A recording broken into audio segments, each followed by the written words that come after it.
বিষ্ণু ইসলাম বলেছেন, ঈদের নামাজে যখন তোমরা যাবে, নারীদেরকে, বাচ্চাদেরকে, ফ্যামিলির সবাইকে নিয়ে যাবে, কাউকে ঘরে রেখে যাবে না।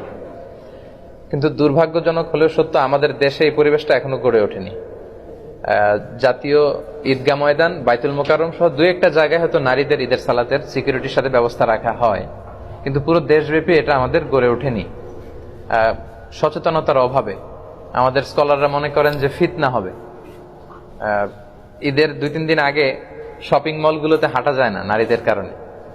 তারপর রাস্তাঘাটে, তার পয়লা বৈশাখে আমাদের বোনরা ঠিকই সেলিব্রেট করে, বাট ঈদের ক্ষেত্রে কিন্তু আমাদের বঞ্চিত করা হয়, বলা যে মসজিদে যাওয়া যাবে না, ফিতনা হবে। তো এটার ব্যাপারে সচেতনতা দরকার এবং তাদেরকে একটা সুন্দর সিকিউর প্লেস করে দেওয়া দরকার, যাতে করে তারা যেতে পারে। বিশ্বনবী এটাকে এত গুরুত্বপূর্ণ বলেছেন, বিশ্বনবী বলেছেন হাত্তাল হুইয়াদ, মেনস্ট্রুয়েশনাল পিরিয়ড চলছে যে নারীদের, মাসিক, তারাও যাবে। কারণ তারা এটা থেকে বঞ্চিত হবে কেন?